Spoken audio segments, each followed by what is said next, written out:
All right, it's 9 o'clock. That was perfect timing. Welcome everybody to this joint meeting here that is on Zoom here and available by audio and in person. We're going to call the meeting to order and do a roll call for SWAC. And after that, we'll pass the chair position over to Heidi Eisenhower. So I guess I'll go around the room here and, oh, there, I finally see you in the room, Heidi and Al. Frozen, but at least I can see something. But I see Bliss up there on my screen. Should we do some roll call here? Here. That'd be great. Bliss is here. For Stephen King City of Port Townsend. And Dawn.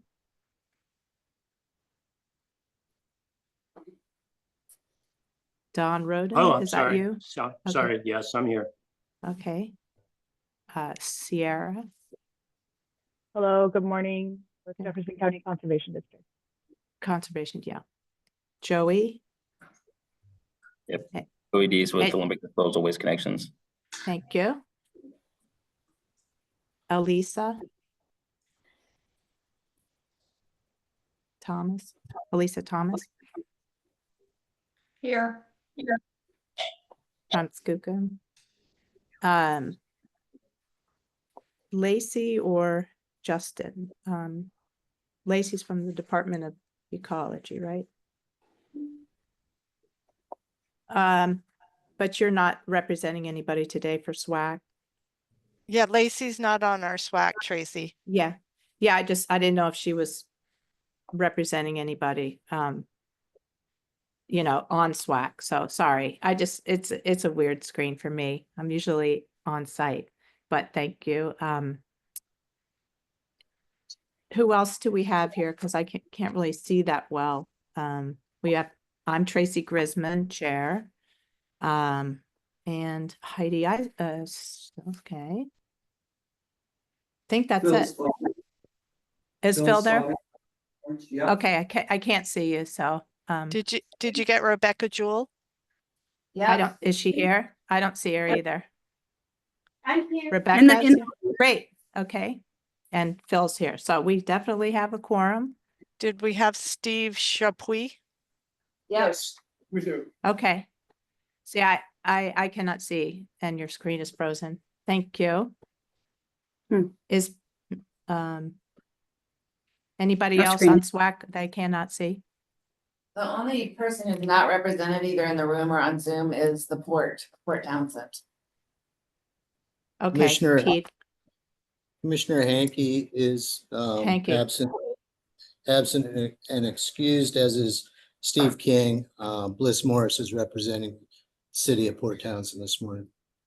Thank you. And Tim Deverin is not in attendance. He's not on the list, but he's still on the SWAC. Tim Devlin, he's not. He has resigned.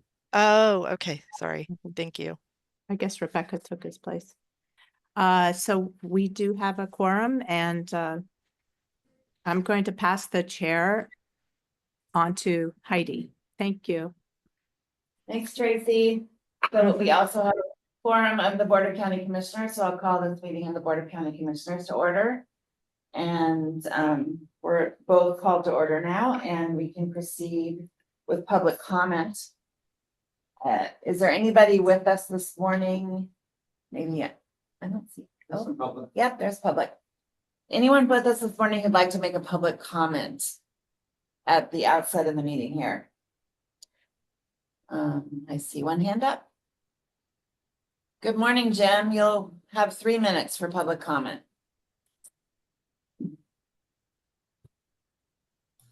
You'll need to unmute. I see there at the bottom of the list. Good morning. Can you hear me okay? Yeah, we can hear you loud and clear. Hey, so I just wanted to join on because I was reading some of the notes that I think are going to be presented. So hopefully none of this is too far out of line, but the Solid Waste Advisory Committee is something that I've kind of grown to be something that's close to my concerns, mainly for the Quilcene drop facility. because I continually see services there being removed as they're roped into what I believe to be issues with other facilities around Port Townsend and such. Looking at some of the reports that are being presented today, I don't see anywhere where the Quilcene drop facility is actually included in like the capital needs or some of the financial issues that are coming up. But policies will end up dictating and changing what services are included for the rural residents of East Jefferson County. And just as a reminder that that there is a demand and a need for the Quilcene drop facility, that the survey provided by Public Works or Solid Waste backs that up, and that that curbside services that are continually presented and the option of driving 30 miles down the road to other facilities, it doesn't really work for the rural residents. The recycling options that are presented today don't look like there's actually any good options, and there's missing information about what it would take to just maintain services as is and what the cost of those services would be. A lot of the things that I see just feel like a failure of the committees and a failure of Public Works, and other committees around the county are being dismantled for, I think, lesser offenses. So I'd like to see committees kind of treated equally across the board. The other part was there's a piece in there where they talk about a vote from the SWAC from the September meeting. And I just want to make sure that it's clear that that vote was simply to start this conversation and not a backing of staff recommendations. Again, speaking first, that might be, I just want to make sure it's out there. And a good on that. Yeah, so mainly, I'd really like to see moving forward, I'd like to see that Quilcene facility. Ideally, we can separate it out from other issues in the county, and I'd like to see more information about it because there is a demand for it. And I think it's self-sustaining. Like, it doesn't have all the heavy scales and weights and roof repairs and all the other things that go on. And I personally think it could be replicated in other parts of the county to service the residential need. Anyway, I think that's everything for me. Thank you. Thank you, Jim. Is there anyone else with us who's joined as an attendee who would like to make public comment this morning to the joint Solid Waste Committee and Board of County Commissioners meeting that we're having? Anybody else there who would like to make a public comment? If so, you can use the raise hand button at the bottom of your Zoom screen.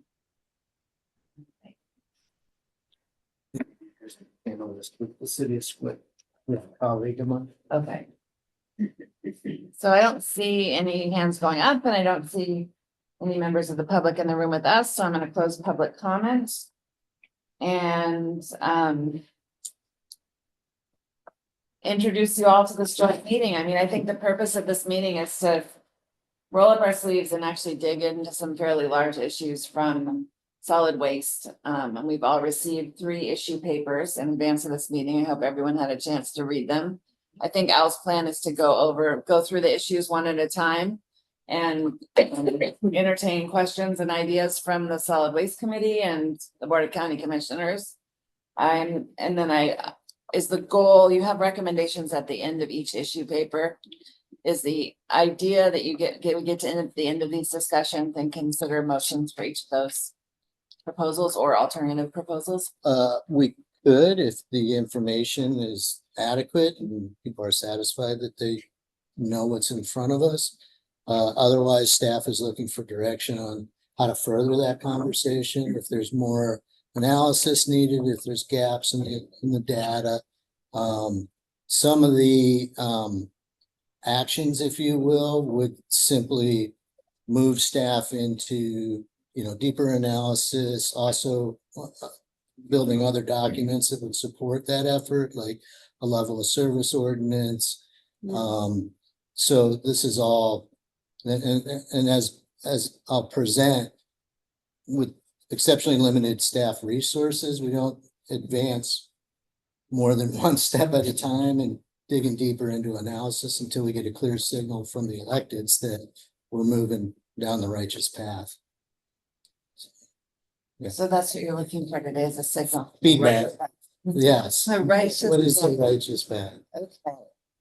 So do you want to go in the order that they were listed on the agenda and talk about capital funding needs first? And actually, the presentation has all the agenda. Oh, great. in it, Okay. So we'll just Okay, take pause after each section for Okay. questions and comments. sounds good. Thanks, Al.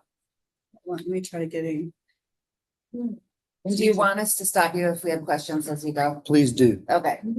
Did you hear that online? If you have questions as we proceed, please raise your virtual hand in the Zoom room or hoot or squawk and we'll get an answer to your question.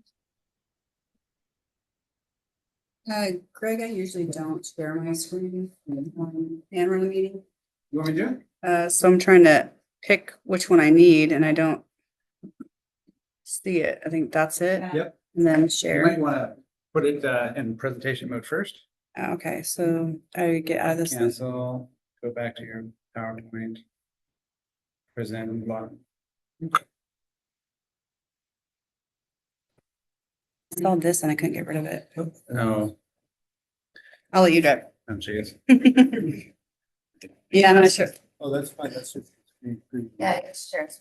Oh, okay. Yeah. So then, so now I don't know how So to go- go back. So I go back to the meeting. Yeah, there you go. And now you share. No. It does look different. Huh. Well. No, Yeah. That look good for everyone online? So can folks online see the welcome slide? Yes. Okay, great. Thank you, Tracy. We're running blind. Okay, there, so good. you can, yep, you can forward like that. Okay, Just the arrows. And he's got the clicker, so, thank you. Al's in control. That works. All right. Well, As I like it. so what are we all doing here today? A lot. Public Works staff has three pressing issues that we want to get some direction on how to resolve.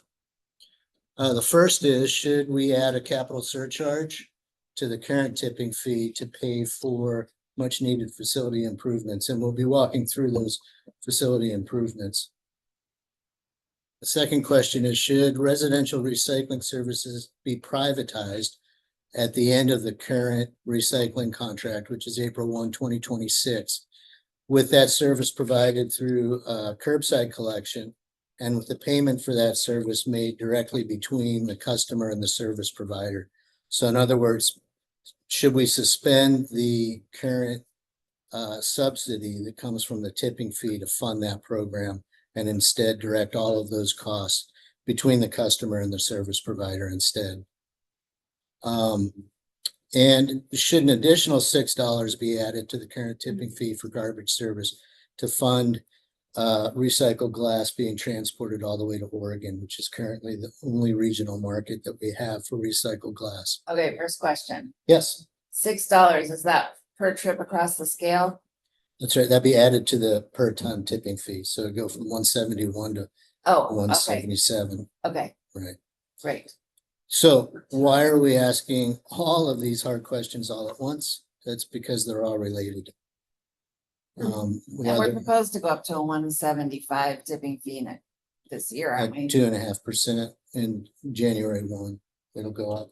It Okay, automatically goes up 2.5% until we hit two fund benchmarks or backstops, and we'll review what those backstops are So would this be $6 on top of that? on top of. That's right. but not affecting the minimum, just the penalty.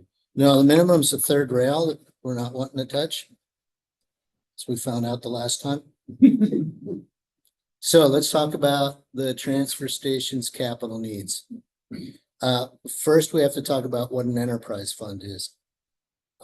So this is a much refined or abbreviated rather definition than I think I got off of the MRSC website. But basically, it's a government-run business. Has to have a number in the profit column that's larger than the one in the loss column. It's pretty simple. I've been told the slides aren't moving forward. Looks like it's moving forward on our end. Sorry. No, it still shows welcome over here.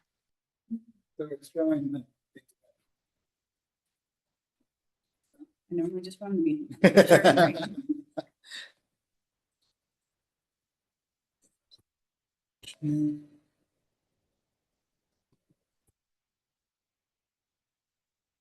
Should be right now. There we go. Thanks. Better? No, thank you. Yes, yes. Yes. Okay, we're good. It's not moving. Now it's not moving for you. Do we have to do it on here then? You have to get.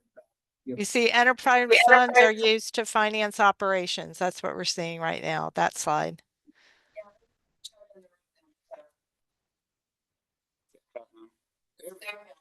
Can you guys see the next screen?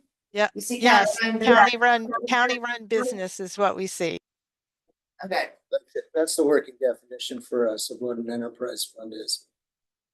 So 99.6% of the revenue that we need for operations is from the fees charged for garbage disposal. The other 0.4% and diminishing annually is from a grant that we get from the Department of Ecology. That grant has lost $13 million in value since 2012. So that 0.4% is dwindling down every year. So 0% of our revenue is from taxes. And that is the total dollar figure for how much we've received from the county's general fund since we began operations in 1993. So truly a government-run business. It's also a triple bottom line business, and we're gonna go into some detail on why we're making that assertion. So what's a triple bottom line business? This is from the Harvard Business School. It's a framework that measures the business's success in 3 key areas: profit, people, and planning.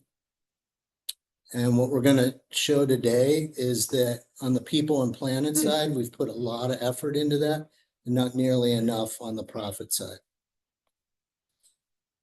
So how do we seek some equilibrium or balance between those 3, what could be competing goals?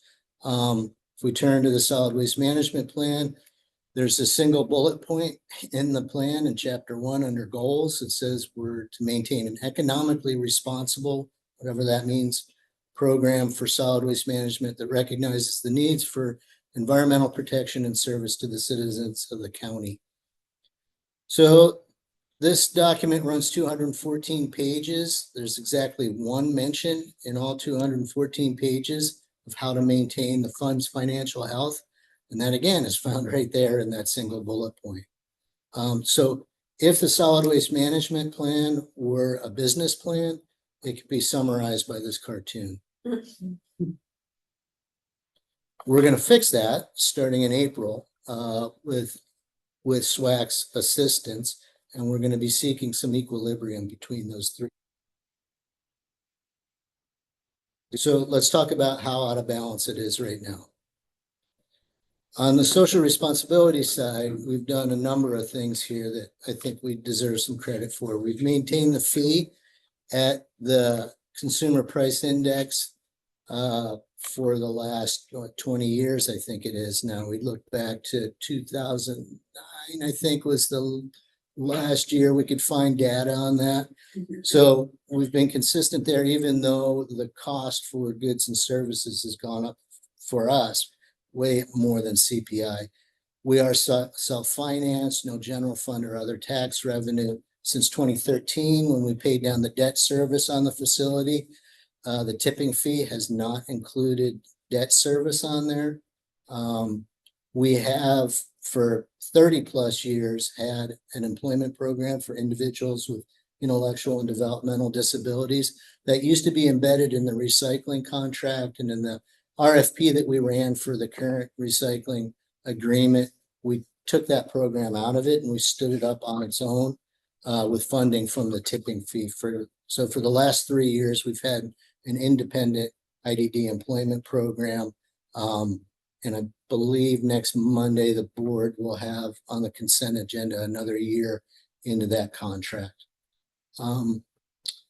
The low income discount program that we rolled out in 2023 is quite a success, about $53,000 worth of success last year in discounts given out. It's the second only program in the state next to King County. And as we're learning, King County has the advantage of about 2.2 million more customers to make up for that deficit. And we've run into some other issues with the program that will be a workshop for another date.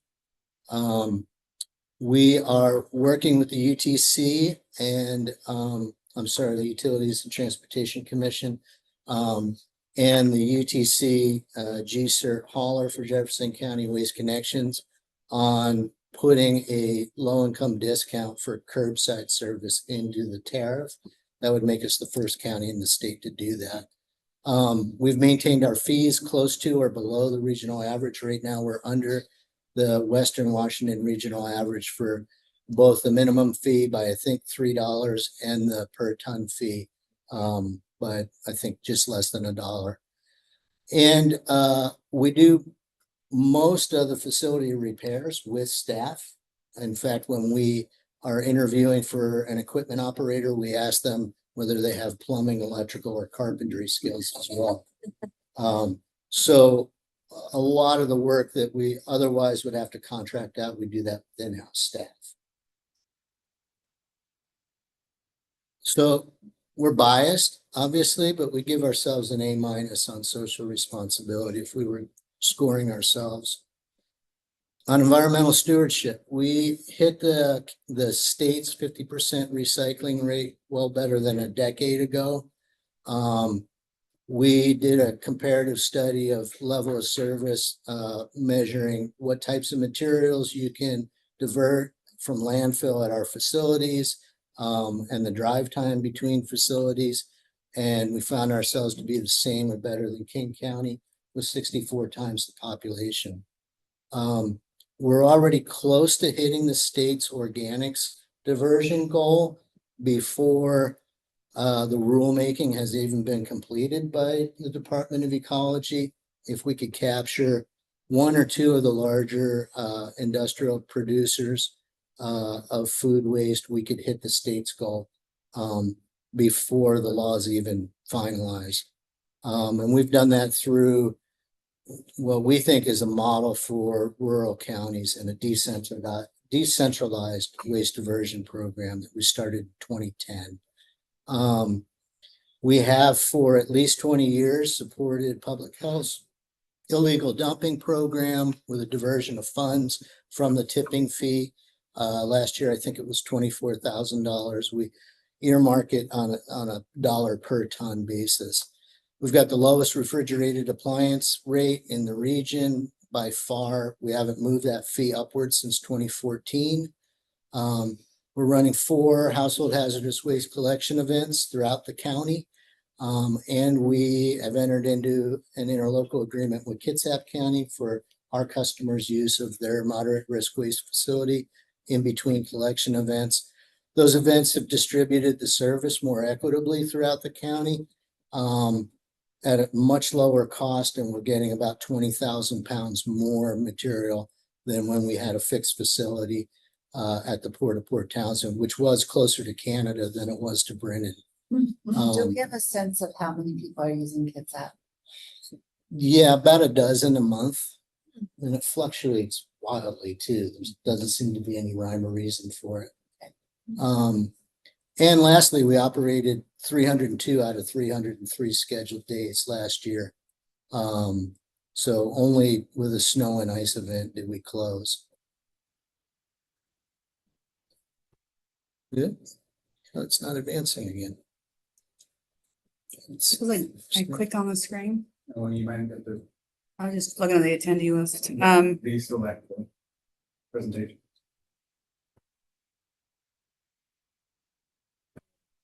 And goats, we gotta mention goats. Last year, we stopped using herbicides for weed control at the closed landfill, and we went with mob grazing of goats to huge success. So we're establishing a contract with a vendor presently bring the goats back, and it may be a permanent home for his herd too. We're exploring that And where? possibility at the closed landfill. Okay.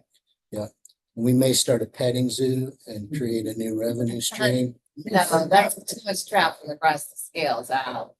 It's the only way in there. All right, so we're gonna give ourselves an A- on environmental stewardship, again, acknowledging the implicit bias. So let's talk about how short we're falling on our financial health goal. So there's two measures for that, one on capital and one on operations and maintenance. So these fund benchmarks are found in resolution number 2823, which was the fee schedule revisions adopted by the board in 2023. So we've set that at a projected year-end reserve capital fund balance of 25% of the current capital replacement cost for the facility. For this exercise today, we took the 2022 estimate, which was a really qualified estimate. And then we just added on 5% per annum since then to come to the current facility replacement. And that's less utilities. That's just buildings and equipment. And then on the operations side, it's 25% or 3 months worth of projected annual total solid waste operational expenditures.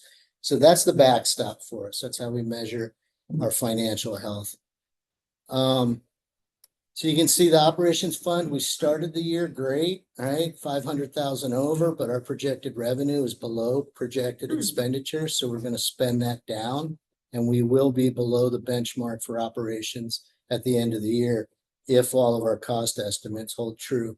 On equipment reserve, and I should mention equipment reserve is an odd name to call your capital fund, but the bureaucratic rigmarole to rename a fund is so much. Let's just keep calling it equipment reserve fund balance and understand that that's our capital fund. So we started the year 1.8 million under the target balance. But if we look at all of the capital needs, we're about 3.6 million under that. I'm curious about the 2025 projected revenue is below projected, it's below what you expected to receive so far. Is that what you're saying there? And that's No, it's projected to be below what we need to operate. okay. So it's not got anything to do with volumes coming in being lower than you're expecting. It has to do with this was a That's right. Okay. Yeah, we're Okay. figuring an either 0.5 or 1% tonnage increase over last year, which was about what it was last year too. So if we had done a budget at the beginning of 2025, would it have showed this projected revenue being below projected expenditures? It does. Yeah, okay. That's right. So we just came into the year with an off balance that budget. makes sense. Yeah. Okay, thank you. We're going broke. Yeah. So let's take a look since 2005 at what that equipment reserve fund balance has been. Obviously, before the Great Reset in 2008 and 9, we were looking really good. We had a two-time transfer actually between 2010 and 2011. A total of $502,000 was transferred out of the Public Works Fund and into the courthouse's capital improvement fund. That was a bit of a shell game. That offset what needed to come in from the general fund to pay for the landscaping around the courthouse. And effectively, it meant that DCD and public health to cut 4 to 8 positions. So it was a job security transfer, if you will, out of the fund. This was not a loan, this was a gift. It wasn't one volunteered either. Then you can see in 2014, for the first time ever, we increased the tipping fee. Our financial health started to improve. But you can see with the purchase last year of just 2 pieces of equipment that we needed to keep up with volume, we just flatlined that fund again. So it was pretty weak to start with. So that's the history of our management of the equipment reserve fund.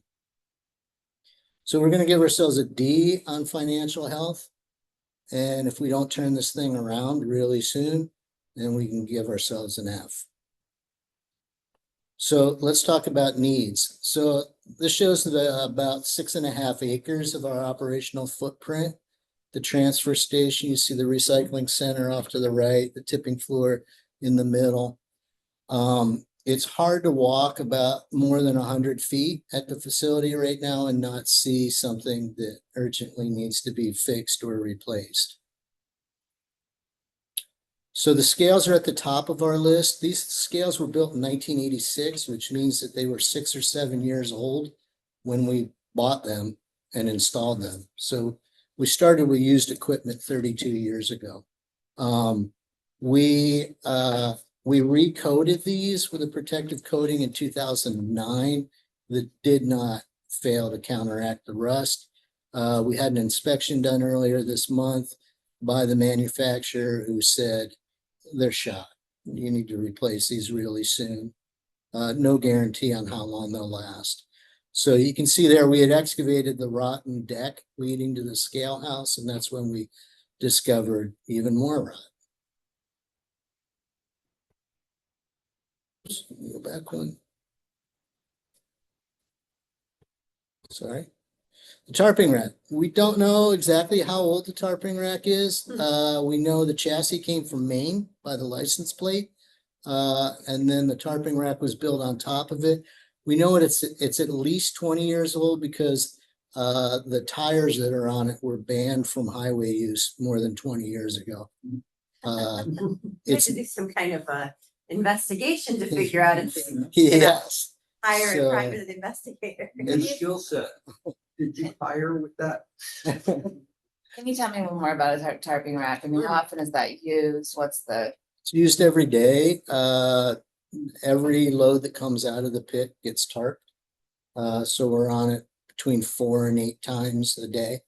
And that's not including netting too. If we've got a partial load that we're gonna fill the next day, then we have to put bird netting on top of it. So it's used quite a bit.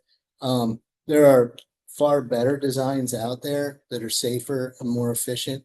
And so this is a guess at how much it would cost based on another similar one being fabricated in Oregon right now. So is it basically the truck's gonna drive by there, a human's gonna walk up and then basically scaffolding and pull it from? That's correct. Yeah, it takes 3 staff to do that safely. The upper lot asphalt is in really bad shape. I couldn't get a good photo that shows where there's some divots in it, so we're losing some of the base material as well. Again, this is a rough guess at what that repair would cost.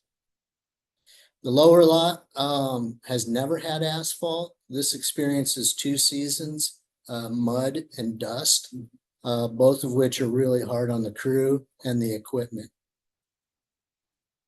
Do you use truck vehicles or are you using only wheel loaders and wheel? Are there? Just wheel loaders, Just wheel yeah. loaders. If we had asphalt and a flat grade, we could use different, less costly equipment to Mhm. jockey trailers.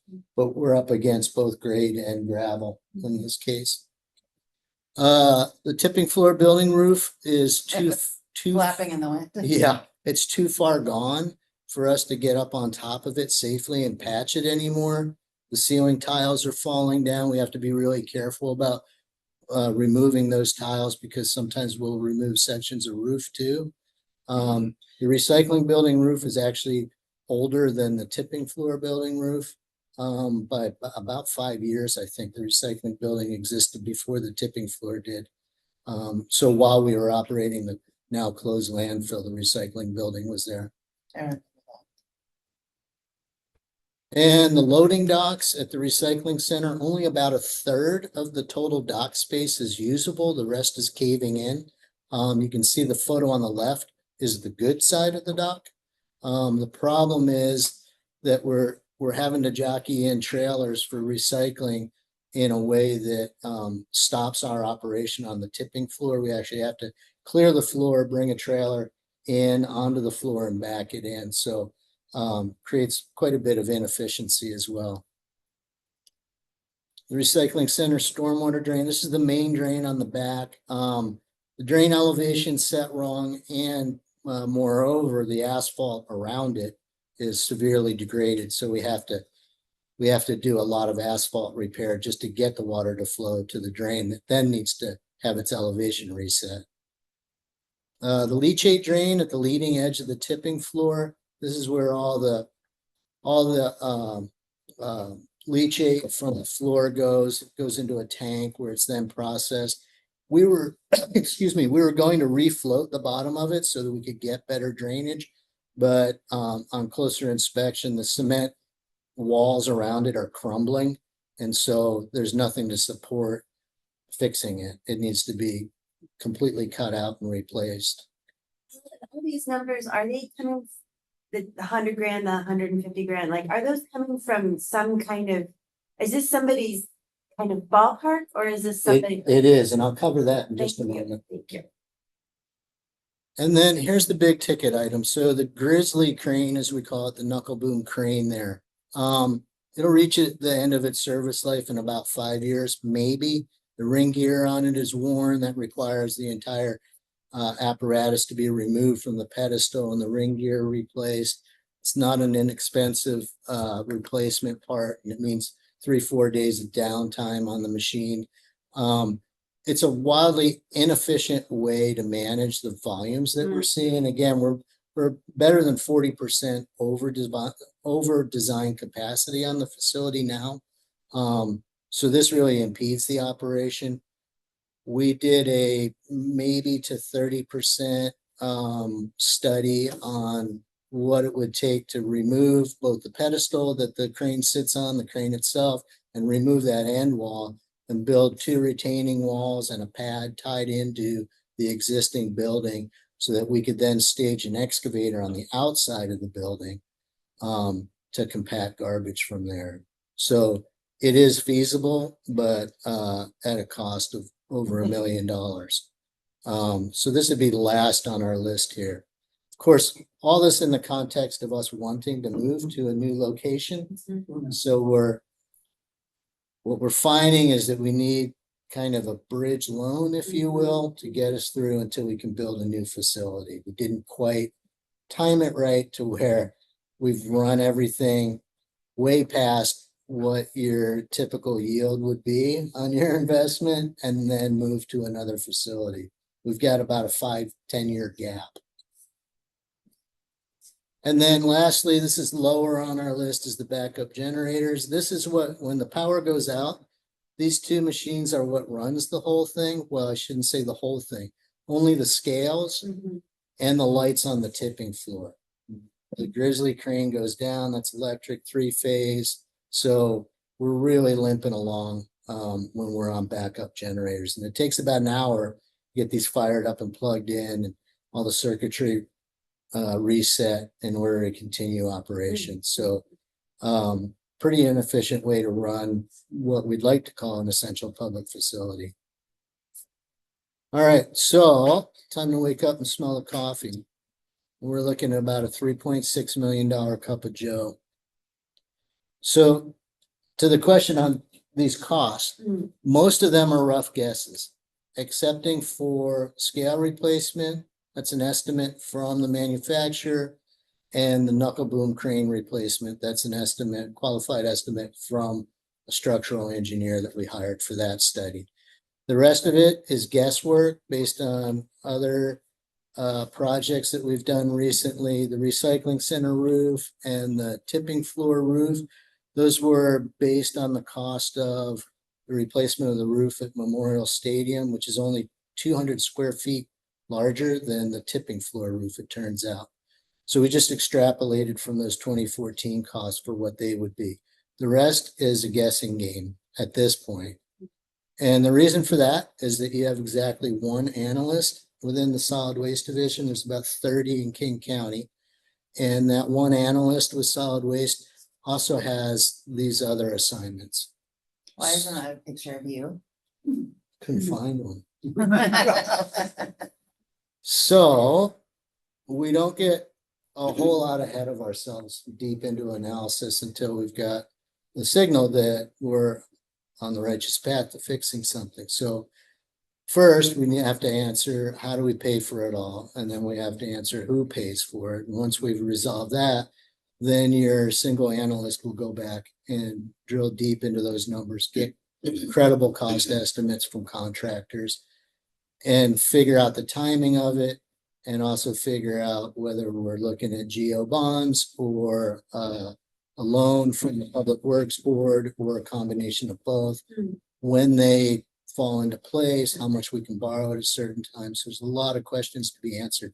That's why, unless we've got direction to pursue this, we're not going to do that work.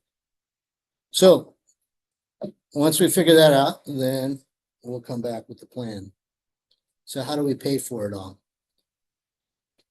What staff is recommending is a capital surcharge, which is just a handy term for increasing the tipping fee with that increased amount dedicated to the capital fund exclusively, not to go to O&M, operations and maintenance. And then, like I said, once we figure that out, this will change quite a bit in terms of prioritization.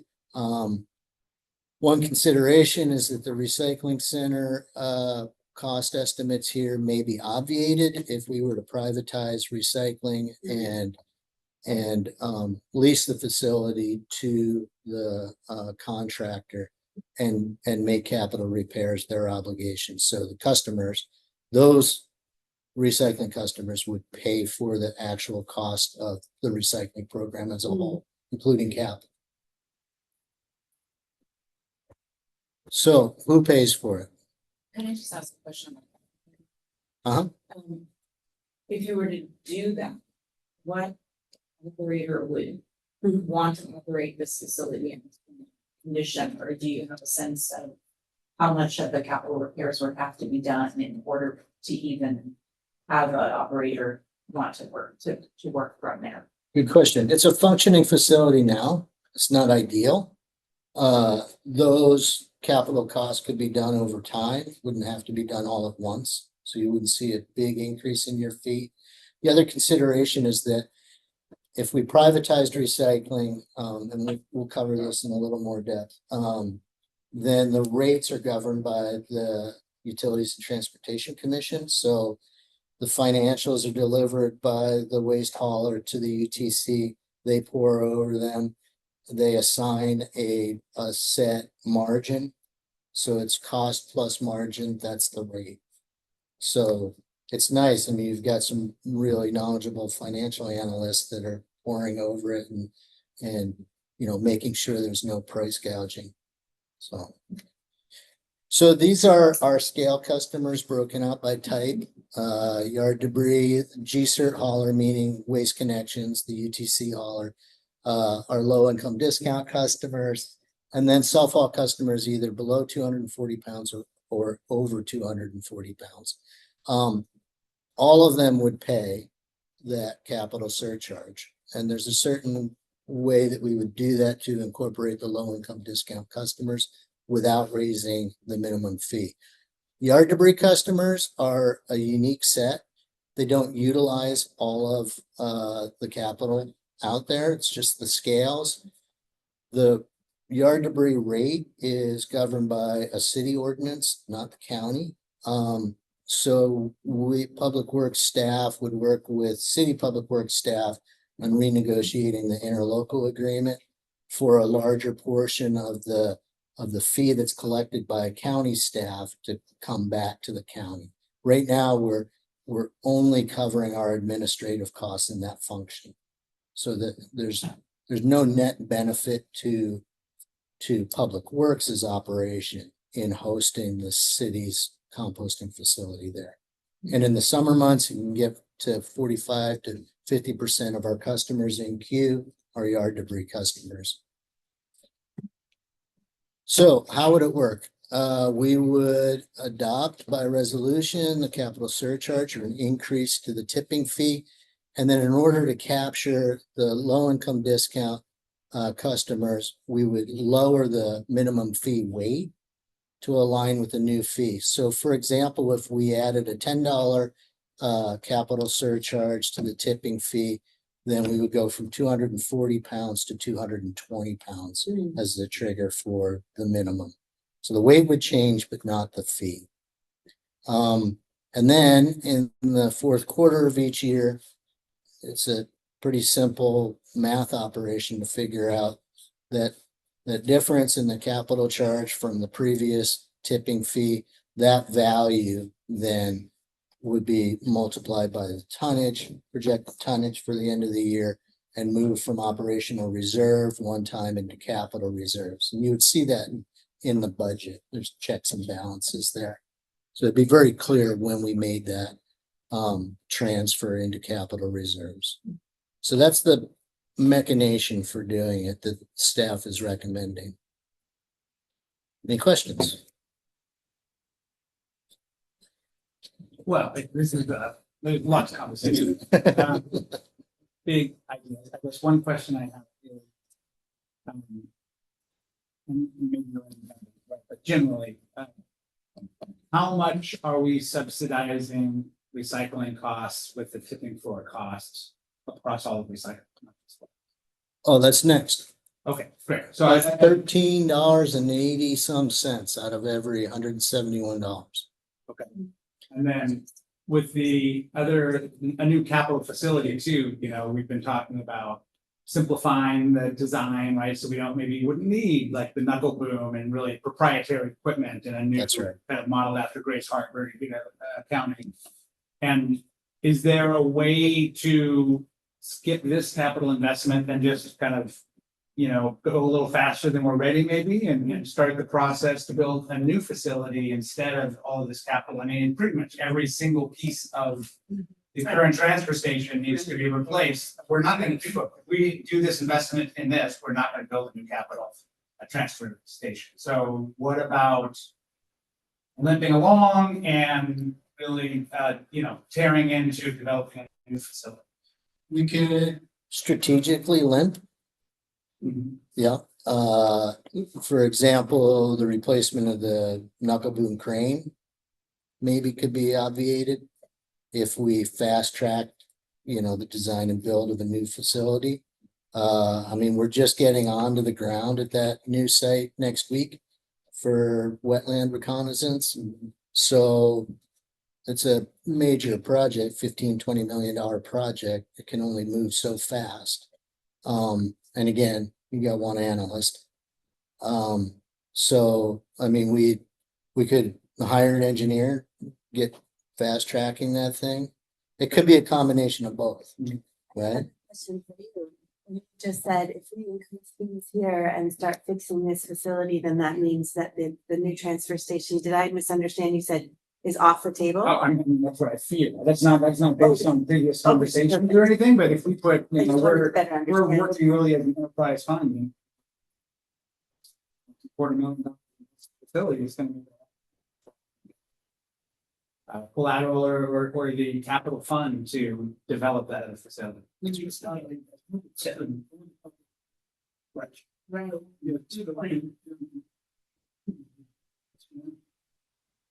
Total neutral question, why are we afraid of upgrading the 3.64 million versus spending 15+ million on the new facility? This, I mean, let me use to give the layman the geography of the current site is not very Completely constrained. it's very constrained. You can't increase the scale to 4 lanes because the wetlands there. There's, you know, the landfill that's, you can't really use that space. I mean, obviously everything needs to be redesigned and it's not. If you could do it fresh, you could find a lot of efficiencies. Like that knuckle boom is incredibly expensive, and the Grace Harbor model just uses an excavator for the same work, which is, you know, kind of off the shelf. And that quarter of the cost. Yes. Because we have a few new folks at the table, not just you, Heather, but Rebecca and Sierra, and that's it. And some of the SWAC members, but you guys have been here for the capital facilities conversations. This is not a new conversation, and we've been endeavoring. Greg's been on a task force for 2 years, 3 years. Yeah. So there's a separate track that's ongoing. And I had the question of like, how do these two pieces of work converge, or support each other? We don't know. But we'll find out. Is there, if there is a new transfer station, when there is a new transfer station, is there already a plan for the use of the existing transfer station such that it could be rented to somebody, or it has it could benefit somebody somehow in a financial way? Oh, certainly could. Okay. Yeah, we haven't gotten there yet. So the city yard waste is Yeah. there, right? Yeah, But fixing it means then that it still perhaps has a life. The 3 point something million does not mean that it's, that then we're gonna move. So in some sense, it feels like, oh, I just renovated my kitchen and now I'm selling my house. That's how it feels. But if that's the question, if you're renovating your house and you're a diehard gas range cooker and you know, your number one priority is to have a good stove. Maybe what, you know, if this is the plan to, you know, leave this facility, maybe you put in a lower cost electric stove. I mean, the knuckle boom Yeah. example, I Yeah. mean, but these are all huge variables and it not in the equipment decisions, but in the bigger trajectory of solid waste in the county. But it might be good to ground us in the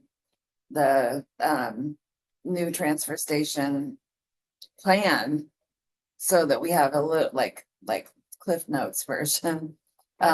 So that we have a common set of understandings as we have this conversation. right. Like the 3-minute version. I mean, where are we at with the new capital facility? Getting on the ground, doing the wetland reconnaissance, setting our setbacks for that, figure out what usable acreage we actually have. No. A limited geotech report, tell us what the soil substrates are, how deep is bedrock. Tribal consultation is underway right now. We've got, fortunately, we can lean on the study, the geotech study that WashDOT did for the traffic circle right there. That puts us a good bit ahead. Once we know we can build on the site and what the soils are, that's going to be a big cost driver. Then we move into conceptual facility design. So how long before that first? You know, how long between? Depends if we hire more staff. I mean, honestly, I get well, the public works director's doing 4 jobs. Mm-hmm. The assistant public works director's doing 4 or 5. You saw how many I have. It just seems like what I'm, what I think. Difficult to consider this. There's gotta be a direction. 5 to 7, 5, I would say fast track. I mean, fast, 5 years. Realistically, 10. Right? Took how many decades to build a sewer? Yeah. Well, the other funding, it took 25 years, so. Right, so, I mean, we haven't even gotten to rough cost so that we can then look at financing, right? We're a ways out. So if we spend $3 to $4 million to get us 10 years, relative to a 15 to 20 million build on a new facility, it's not that far out. How much was the Grace Harbor facility? I mean, that one is about as simple as you can do. Oh, that was about 7 mil. That was Built a a couple years ago. super simple design. I mean, it feels Which like. is what we're design after. We need. Right? That's Something exactly what I mean, we're there's after. advantages too, it's flexibility. We need That's to right. move the comments, right? Simplicity, but still scalable, because the Yes. population of this county is not likely to go down. And this distribution is not likely to go down. Well, and we're looking at a 40-year service horizon, right? I mean, if you're gonna spend upwards of 20 million, you better get 4 decades out of it. Yeah, The current site, in order to get to 40 years, you need 20 acres. We have a buildable 6 additional acres at the current site, not even close. And that doesn't even get into the question of service equity. service equity is huge. Speaking to the person on the telephone regarding closing 30 miles for Right. their mileage. Do we know how Grace Harbor funded their facility? It's a public-private partnership. Mhm. It was built to suit. It's just leased county property. Mm. They had exactly one citing criteria. Cost. That's it. They didn't have the water, the tribal, the noise, the. There you go. Well, they didn't do anything that we did. They announced where it was gonna be built and when. It's a very efficient model. A little short on the public interface, but you know, Carolyn, does anyone online have their hand up? Can't tell if half of us are online. Just to go back to the. Oh, you can take down share screen and put the gallery view up so we can see. Yeah.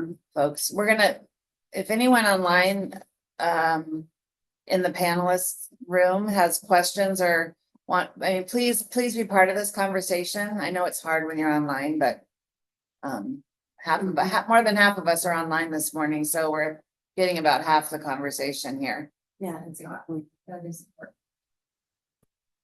While we're looking, just to go back to your kitchen remodel concept, this, you know, in consideration, I feel like there needs to be a lot of work going into thinking about if a new facility gets built and we're gonna try to get 5 to 10 years, realistically 10 years out of our current facility.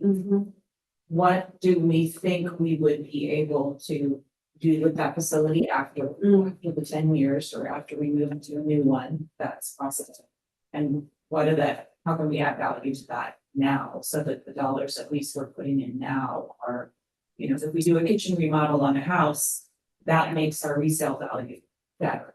When we sell the house, the same idea would be applicable here. If we thought through what would that potential revenue generation be for a new facility. Justin had his hand up, so let's go with Justin first. Justin, Yeah, I'm here. Can you hear me? we can hear you loud and clear. Okay, great. I'm coming from my phone in Chimicum, so it's a little shoddy. But yeah, in responding to her comment as well as some other things I heard said, one thing that we have considered is this list that Al's put forward isn't a replacement of the current transfer station. It's repairs needed on the current transfer station. It gets, putting a new roof on the building gets nowhere near the cost of a new building. Right. And some things to be considered. Those scales don't have a lot of time left on them. By not a lot, being the person that crawled around and looked at them with the professional who was there on site, we're counting days when those scales come to a fail point. And replacing new scales in that conversation with both Al and our public works director, as well as the vendor, there are options to build scales there on site and move them to the new facility. So all these things are being thought about, but we just haven't had staff to give, a real concise analysis on them. But there are options in that way. But the 3.6 million, I believe, is it pales in comparison to the cost of a new facility. And with 5 to 7 years to get there, even if we're really good at replacing transfer stations, we simply just don't have the infrastructure there on site. Just simply isn't conducive to getting the garbage down to Klickitat County at the moment, especially doing it safely. That tarping rack that's part of that particular, this presentation, it's been repaired so many times that it can no longer be repaired, and that's why it's first on the list up there. But that's something the guys crawl around on daily, and it's not safe. And so I just want to give everybody like a clear picture of what it's really like there on site, and the things that are on this list are not they're not replacements. They're really repairs to keep the facility going until we can get a new transfer station. I mean, that's really what's been put out there. The leachate drain on that list, which I think was $100,000 estimate on that list. the drain leads to a tank system that's failing. That's why it's $100,000. It's not just the drain in the picture. And we can't legally operate without that infrastructure being fixed. And so just wanted to comment on that. That's all. Thanks. Thank you. I'm glad you raised your hand.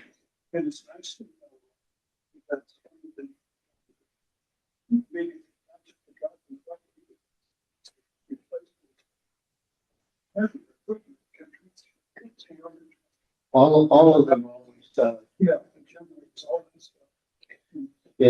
They asked you to speak up. Someone was saying they couldn't hear you. Yeah, it's very garbled. It's very garbled.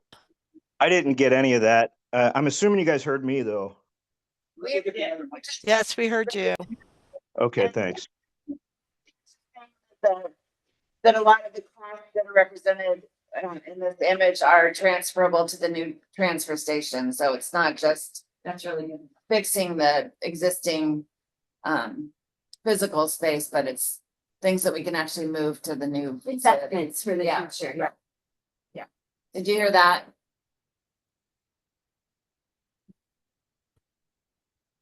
I heard that. Okay, great. That's, yeah. Yeah, I've seen no doubt in the presentation. Made really quick. So this is pretty.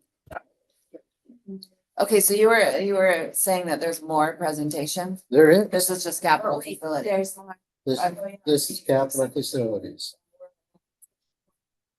We're 1 hour in, so we have another half an hour in theory. We can do it. Yeah, okay. Let's hear the rest of the proposal and then do more combo. All right, so recycling program. Let's see how much it's subsidized. Why it's subsidized, we should start with, and should it be subsidized? So why is it subsidized? Well, we got to go back to 1971 when this ad campaign came out. This was produced by the Ad Council. It was sponsored by bottle manufacturers. And it was really maybe one of the most successful PSYOPs in US history, where it changed the whole conversation about why these large multinational corporations were making single-use containers and then not responsible at all for their end of consumer life, to turning it back on the consumers, that it was our responsibility to simply put it in the right receptacle provided by your municipality or your county. And of course, it should be free because it's the righteous thing to do. So that was a Kool-Aid that was offered. We've all drank from it. Turns out that actually it was a fake Native American. It was an Italian American actor known by the name of Iron Eyes Cody. And even the tear was fake. It was glycerin. But that's been the zeitgeist since 1971, is that municipalities and counties bear the responsibility, the proper management of single-use containers once they've been used once. So how much are we subsidizing it? It's a little tricky to get at that number because of the complication of the grant that we get from the Department of Ecology. 100% of that grant, $241,666, goes directly to recycling. That pays for about 3 months worth of recycling out of the 2-year grant cycle. So if we use that grant cycle period to estimate cost, we also get back commodity sales. It was $322,000. So it gives you a subtotal of just under 600,000. You add labor and other costs associated with solid waste education around that, grant administrative costs, and you're looking at a 2-year cost of about $653,000. Question, Al, about the commodity sales. Does that include glass, which we now longer selling? That's correct. Thanks. Yeah, that was taken out. So how do we figure out what the tipping fee subsidy is? Well, it's pretty simple. You just divide annual tons by the program cost. You get $13.89 out of every $171 goes to recycling. So should it be subsidized? Well, this is a moment of inner reflection here. I'll give you all a second. We can either double down on this, or we can do what the legislature has been trying to do for the last 3 sessions. On the left, Senate Bill 5502, that was a bottle bill. That just Died though, right? had died last week in committee, never even saw the light of the floor. 5284, that's the extended producer responsibility bill. That's got some legs under it. I think, I looked at it last night. I think it's still in committee, but about to hit the floor. Maybe today. So holding out faith in that one. But the legislature has asked itself the question, because it's hearing from municipalities and counties that we just got to get out from under the weight of these recycling programs and on their costs. So EPR or a bottle bill might not pass this year, but it is the future. It's coming.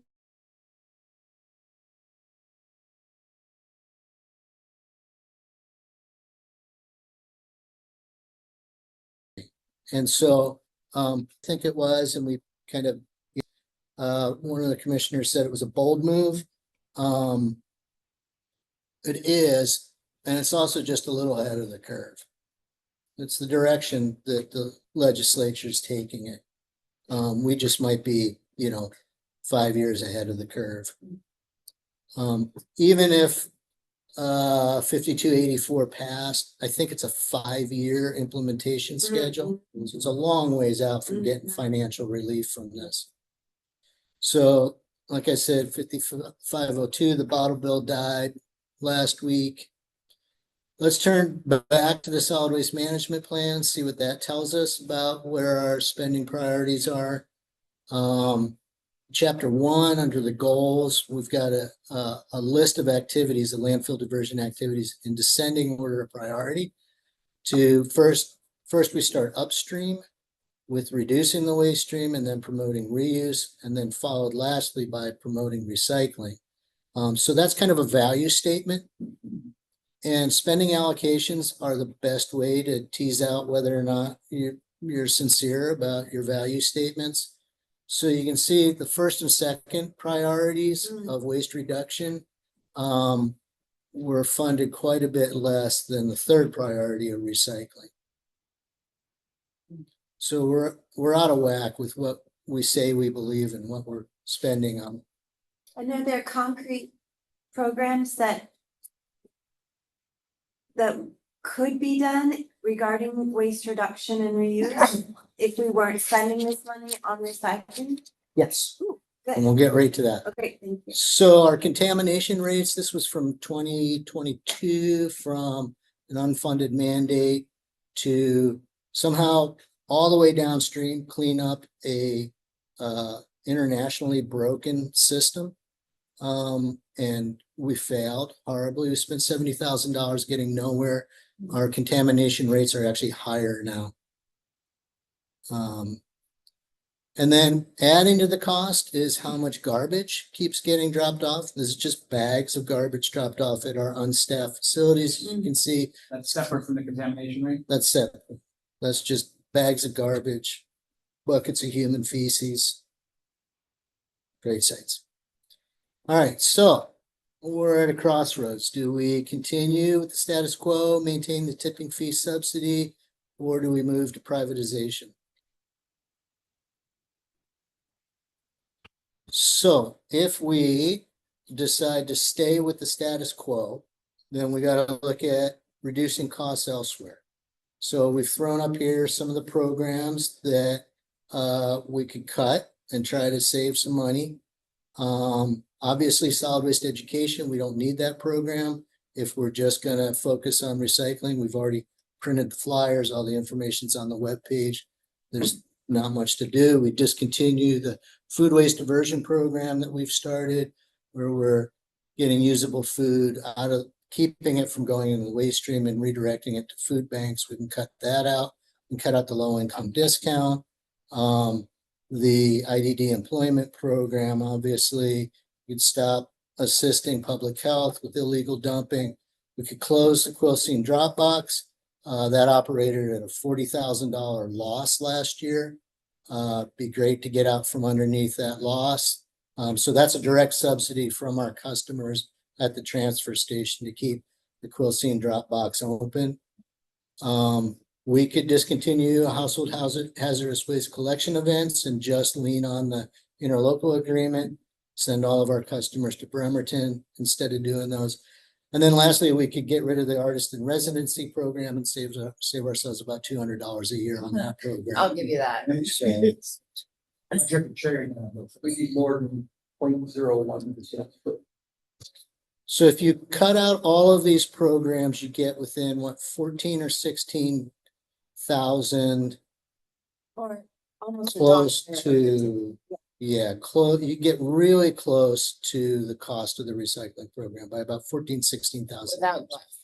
Without those, if you just cut out everything else. From an administrative standpoint, this is just amazing. Not to have to administer all this stuff, right? We would also have to amend the solid waste management plan, which we're about to embark on next month. That would also make that a really easy process too, because all the other waste diversion programs would be listed as aspirational and pending finance. So the contamination graph you had 2 slides ago, is that from all the drop boxes? So including Quilcene, and the tonnages for MSW drops at those facilities, that's the next slide is from everybody. That's correct. So this is just the Port Ludlow unstaffed site, the Quilcene site, and the transfer station is listed as Port Towns. Yeah, Right. but if Fort Hadlock was thrown on there, you'd be gobsmacked. We didn't do Hadlock because we were using volunteers and it presents a biohazard. So yeah, that's tonnage from all of the sites, right? And so to the caller from the public who is concerned about the Quilcene drop boxes, I completely hear you. That is, I use the Hadlock because that's where I live, and I'll be very sad to see it go, but when you look at the black and white of these things, we're not collecting recyclables. These are not people that are putting things in the recycling, they're putting it away. That's what they're putting it. They're not. The Quilcene recycling though isn't unmanned like the others. I don't think this represents a lot of garbage left at the Quilcene ones because it's closed off when it's not staffed. We are starting to see that. In fact, we just sent someone a notice that we were gonna trespass them if they dropped off their garbage behind the recycling bins again. And doing the investigative work about people dropping off trash, just meaning opening up the bags to find out who that also takes time. You're not even supposed to put your recycling in bags, so. Well, just in terms of who's dropping off trash. That's right. So we can either maintain the tipping fee subsidy, look for reductions in costs elsewhere, or we can look at privatizing it. If we privatized it, the mechanism for that would be we'd start with, staff would bring back to the board at a workshop a draft minimum level of service ordinance or resolution. We're not clear which would be the vehicle for that. This is a screenshot from Mason counties. We've shopped a half a dozen different level of service ordinances. Mason seems to be the best fit for us, Rise, another rural county. But we're picking from other like Snohomish, I think, Skagit too. Some of their best elements of that minimum level of service. What that would do is it would outline what the service provider, the UTC hauler, would have to include in their service package. So it would start with that. The UTC hauler would then take the board adopted level of service ordinance to the UTC. And then they would, this is what the current UTC tariff looks like. And I don't know why the header actually, that's the original. But this is a pretty long document. It includes just about everything you could imagine should be covered in terms of level of service and more. And then it also includes the additional surcharge if you want your can collected at your door instead of at the end of the driveway. And then it has your rates. So let me zero in on that. So this shows your options of a 35, 60, or 95 gallon tote and your frequency of service. WG is weekly garbage. EOWG is every other week garbage. MG is monthly garbage, and EOWR is every other week recycling. You can see the bundled rates there. Now, what's interesting about these rates is that if you look at kind of the mid-level service range there, 60 gallon tote every other week plus recycling, that would total $31.93 a month. In 2022, we did a customer survey at the transfer station, and among the questions asked was, how much would the minimum fee need to be set before you stop coming here with 2 bags of garbage? And the average, taken out, there were a lot of outliers, a lot of flippant responses, like $100 or $200. We took all those out, and the average was $31.07. So really close to what the curbside UTC.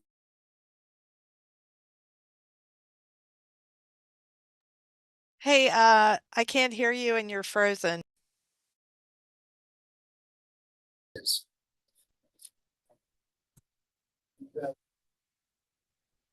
Service, demand service. To the question. And turn that over to them. And they set the hours, they set all the conditions. One thing we thought about doing was that not in Quilcene. In terms of service equity, we were thinking about the UGA area and the Hadlock site. Yeah. So we would pave it, fence it, gate it, and then staff it with the collector, with the UTC hauler. Whether they charged a fee or not would be up to them, but all of your customers would pay for it. Right? It would either be point of service payment or your rate payers for curbside would subsidize that. Yeah. Right? What we're thinking of instead is, because there are a number of customers that are on unserviceable roads that can't get garbage or recycling service. We would assume that they're also self-haul garbage customers then. So we would move the current recycling bins away from where they're staged and on the other side of the scale. So those customers would pay the minimum or the per ton, and then they'd reroute back into the queue for garbage service if they also have garbage service. Okay, this is my opening. Go for it. What if we just charge for recycling across the scales? Well, we would in this case. I know, but what if instead of all these machinations of just emphasizing people who have 5-mile driveways, what if we just say recycling now goes across the scales, we pay for recycling? People in the community have come up to me and said, I'll pay for recycling my bottles. A lot of people. Reverse the subsidy. Yeah. So that would be revenue for our enterprise, for our B Corp business of, The problem is taking anywhere from 25 to 40% of your customer queue in a maximum 26 vehicle queue and putting that on the other side of the scales. And it would be, and rerouting that traffic, reintroducing them into the garbage queue line would be a real challenge. Would be a major what battle. if there was, Come back around, I mean, it would make it more inconvenient, but we're trying to incentivize private haulers, right? I've drunk Kool-Aid, I paid for my recycling to get picked up for my house now. Yep. And if we add to the weight by cycling everyone through that same line, we still have commercial haulers on Monday, but bring them back around where the TVs are dropped off and you gotta wait, pay your fee and come back through.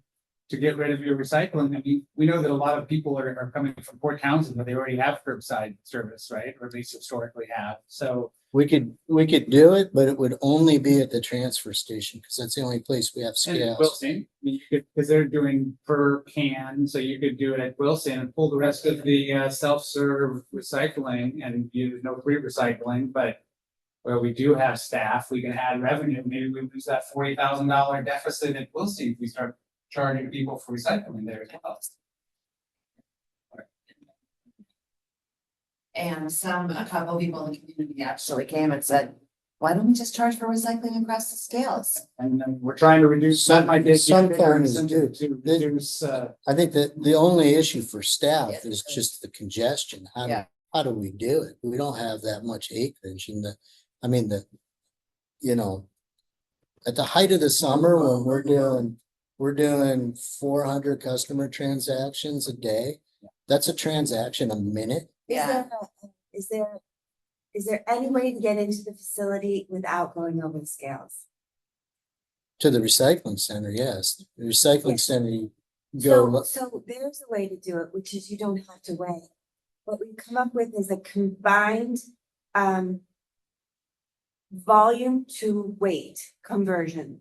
You could do it, you could say, okay, you're bringing me a big box, whatever, of paper. This is what paper weighs. I'm gonna charge you $5. Or you're gonna bring me mixed recycling and I have a conversion rate which says that you're bringing me a 30-gallon cart of mixed recycling and we have a conversion rate that says a 30-gallon cart of mixed recycling weighs X. You hand me $10. So there's no scale. There's no person. Well, there's no scale. There's just a person. And there's gotta be some kind of security, one assumes, but yes, you just have a volume rate. we do that closely now. So you do that on the That's fine. scales here. that's an additional staff. It's just, I know it's a complication. Yeah. I imagine you go, Well, The scale line. yeah, I mean, the word that comes to mind is unmitigated disaster. Yeah, I mean, if that would work, we'd be proposing it. yeah, I hear you. Yeah. The other Um, question I have regarding privatization is it possible that the contractor would decide that they don't want to use any of this facility for the curbside collected recyclables and instead go directly, just instead of even transloading, like just take it straight in the curbside trucks to their facility wherever they want? No, it's not. It's constant feasible. to do Okay. it That way, there's. And they have to go across the big canal and all that. Yeah, there's material management that has to happen ahead of the transport to the. Yeah. To the MRF down in Puyallup. And Al, is there any estimate or projection about if we went privatization in the county outside of the city, what percentage of customers might sign up? Hmm. Probably more than we've got. I mean, right now, we've got one of the lowest rates of curbside. Subscription across the state. I mean, it's double. in Climate. Interesting. So we've got 3% of your transactions are both the city and the county commercial. 3% combined. 55% of yours published. Right? So if you look at, actually, I've got, let me scroll through here. So there's a breakdown of your customer type, your transactions by customer types, right? So 3% is your curbside city and county. 55% of your revenue, your tonnage, is from those hauls, right? I might have not spoken very clearly. I was speaking of recycling only. If there's a mixed roll card Right. that starts in April 26th or whatever, that's not mandatory. It's not mandatory. It's elected. And all I'm wondering is, can we project what percentage of homes in the county With subscription. Yeah. If if what happened in Clallam County comes to pass here, Yeah. we double it. We would double the rate of So that's what subscriptions. happened there. Yeah, I can speak on that if you want a little bit. So, yeah, I mean, so we switched Clallam County from the sort separate recycling to the single stream system, and the participation rate went from 23% up to over 50% in the county. And the volumes increased substantially of recycling volume. So, I mean, we would anticipate hopefully the same thing happening in Jefferson.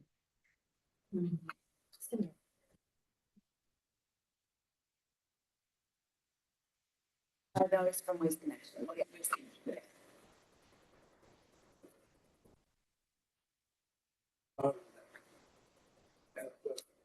At the station. So concerned about, Trying to figure out how much it'll get. trying to figure out if that might decrease over time. When services. Oh, I think it would help substantially with our queuing times. Okay. Yeah, Okay, yeah, you've got well over 25% of your customers in queue on any given day are recycling. Yeah. And they're waiting to be able to make that left into the facility. Yeah. Oftentimes they get impatient and jump the line. We've had near wrecks out there. So as it stands, you're proposing to have a recycling option past the scales. That's right, for those customers that can't get curbside service. And how do they have to prove that they can't get curbside service? Oh, I don't think we're gonna card them the same way that we're not with the low income discount program, which is proving really, it's being abused quite a bit now with the card holder riding shotgun with the neighbor 2-3 times a week, different neighbors. Oh, interesting. Yeah, so one thing to consider is that some of the county's lowest paid employees are our staff at the scale. Yeah. The last thing we want to do is burden them with a debate over how much someone owes. It's really unfair. Oh, in fact, and some of the most customer service oriented staff are those people too. Yep.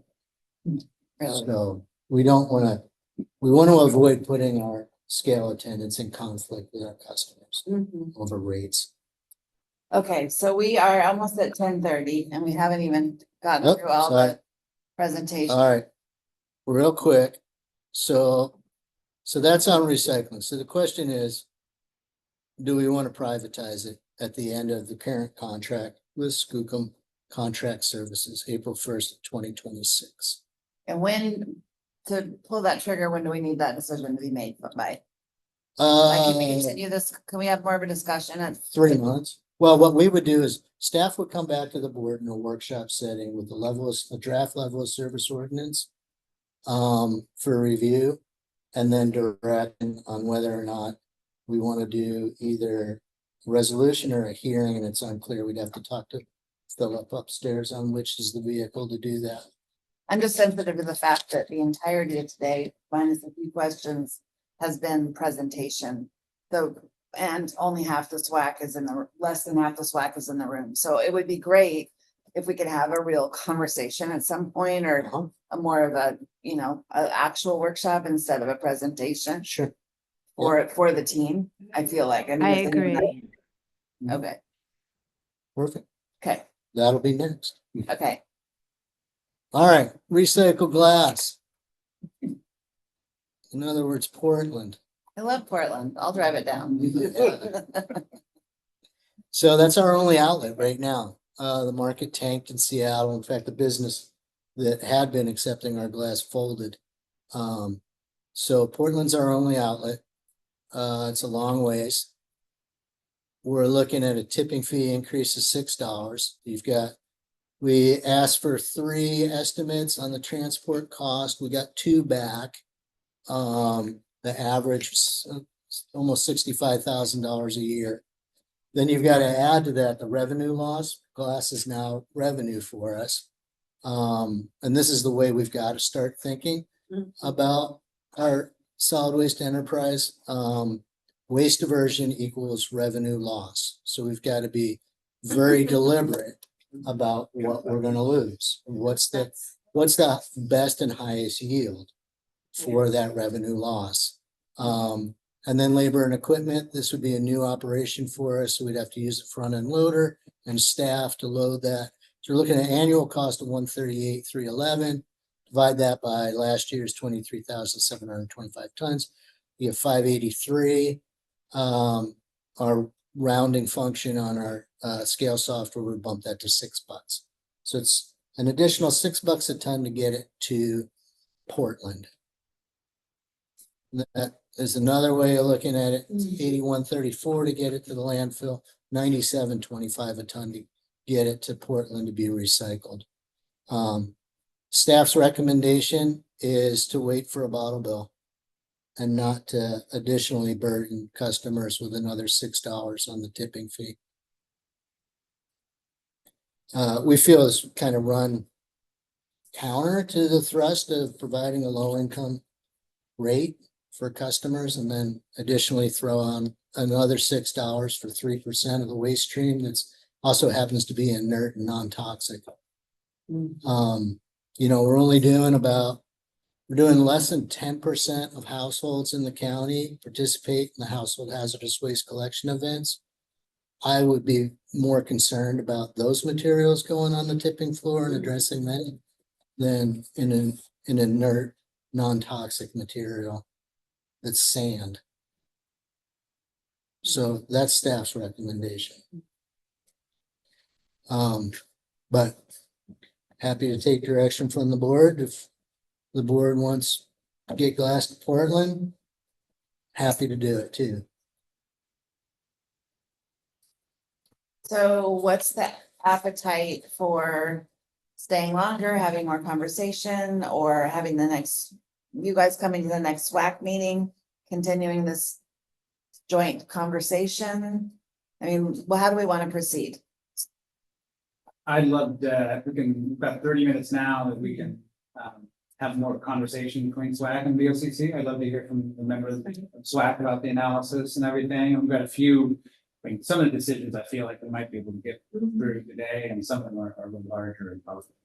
So I'd say. Okay, does everyone have till 11 on their calendar for this? Because we only had till 10:30. I have a meeting for 1, so I'll need to leave a few minutes before 11. Is everyone good till 11 here? Yep. Online, everyone good till 11? Barely, but there's no way we could schedule well, I guess obviously we're going to schedule another time we can have a conversation about all this information, correct? Or are we, yeah. Yeah.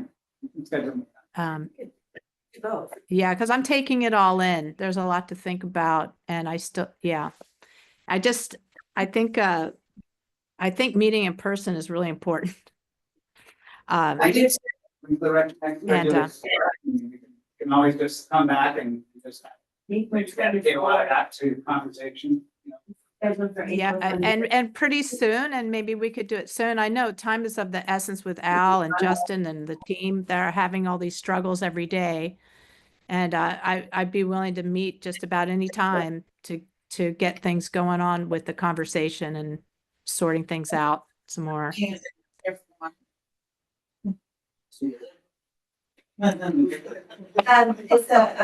far in advance does the public notice need to be in order to have another meeting if we did it in 10 days or 24 hours.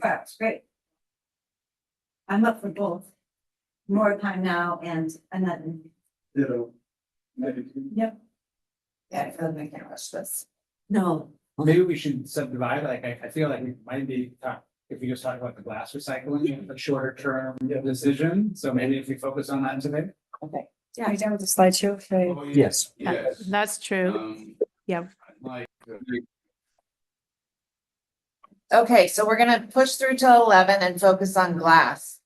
And then carry the other two issue paper conversations to the next SWAC meeting. And can I ask, are people able to hear Rebecca and other people at the end of the table better now? Online? It's really hard for me to hear anything in the room, the main room. I mean, I just plugged in. Okay. I just plugged in the Ethernet because I saw a low bandwidth signal. I don't know if that made a difference. There is a, Is it link or patty sausage? It's really hard when people are.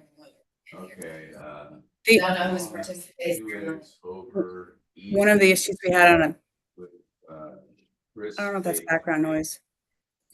2 eggs over the.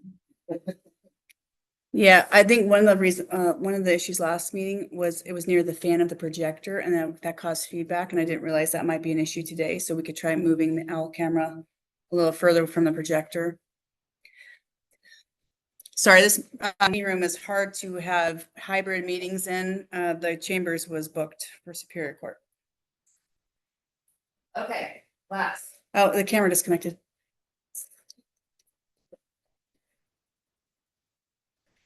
That That's a matter.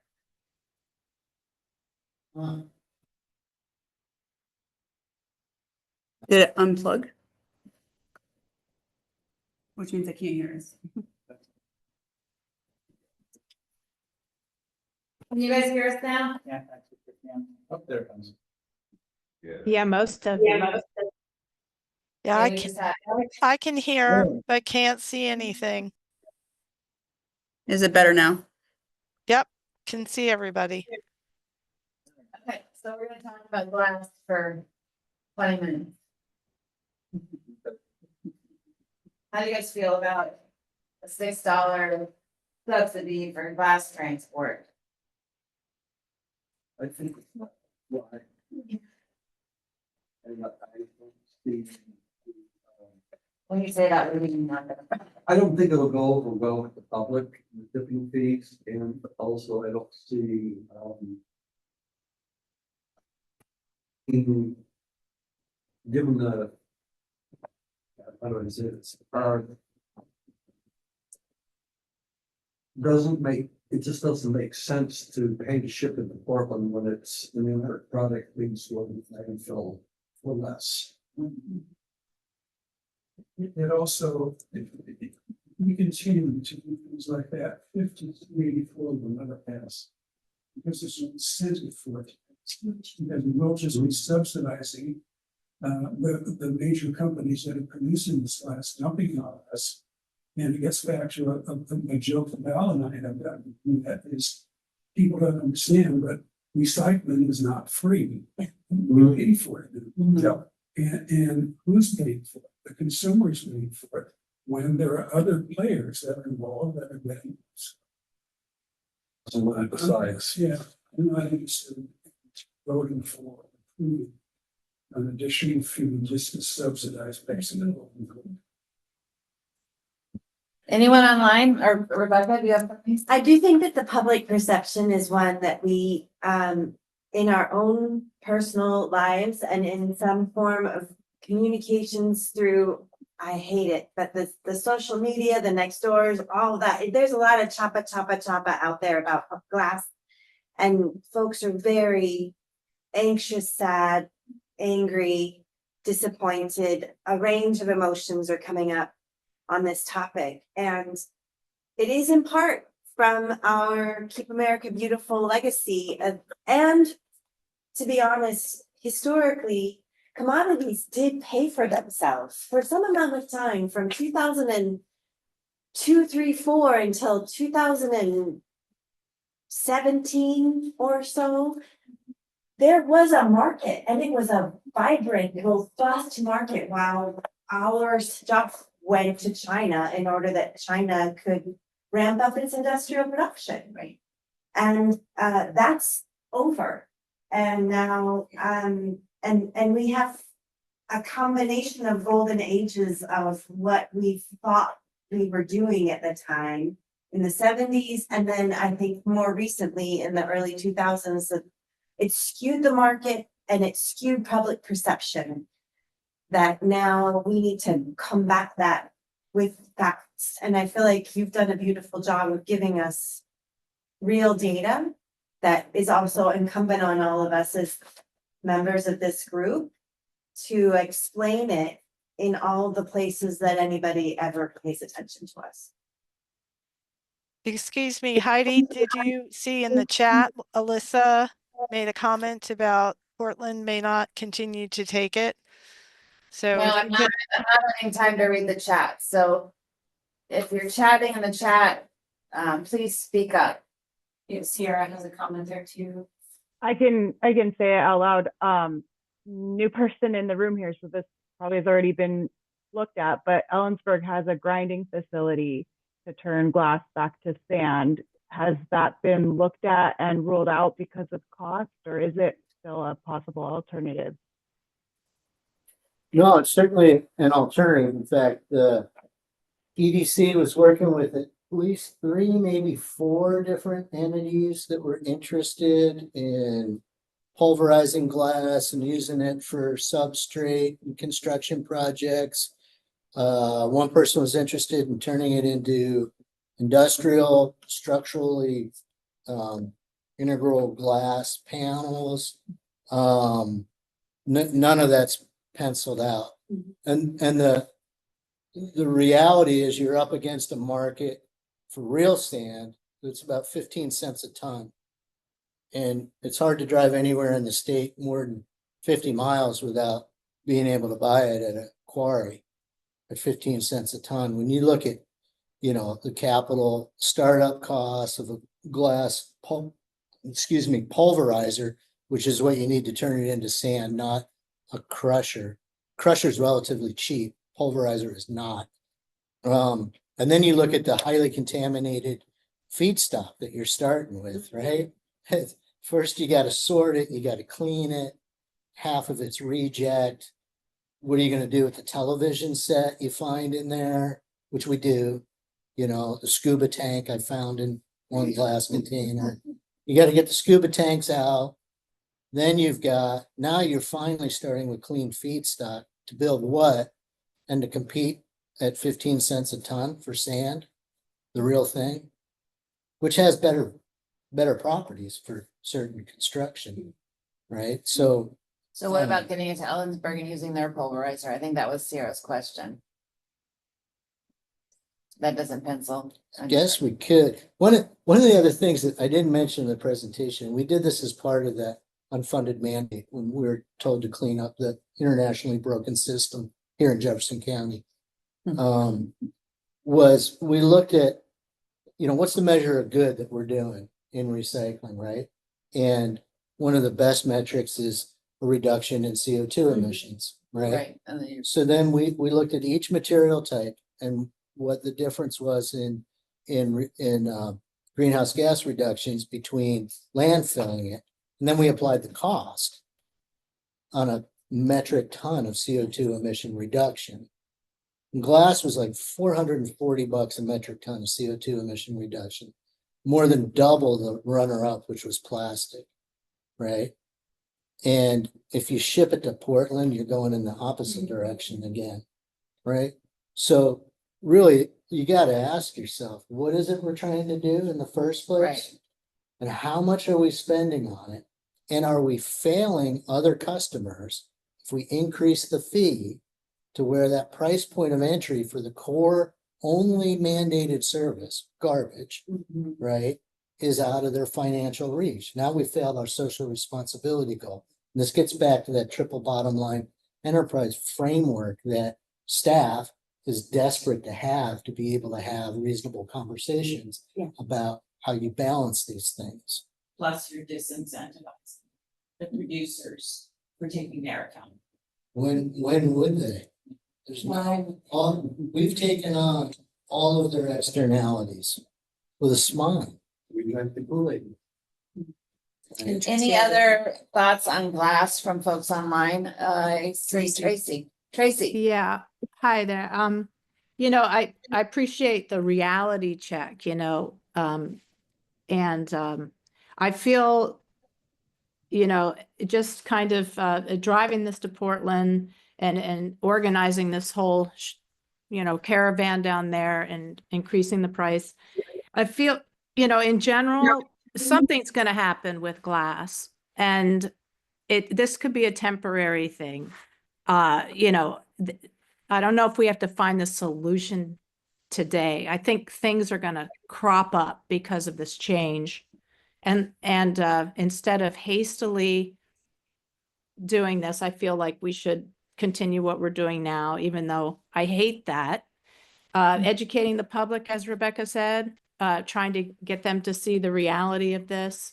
And then maybe people will be much more motivated to advocate for the bottle bill. I mean, what's more going to generate more interest in advocating for that than not having this other, oh, well, we'll just cart it down there. And then Elisa says maybe they're not even accepting it. So I think we're, in general, just getting too anxious about it. And hey, hang on a second, you know, what is the future of glass? We don't even know. So I would say the recommendations are, I would agree with the recommendation from the staff at this moment.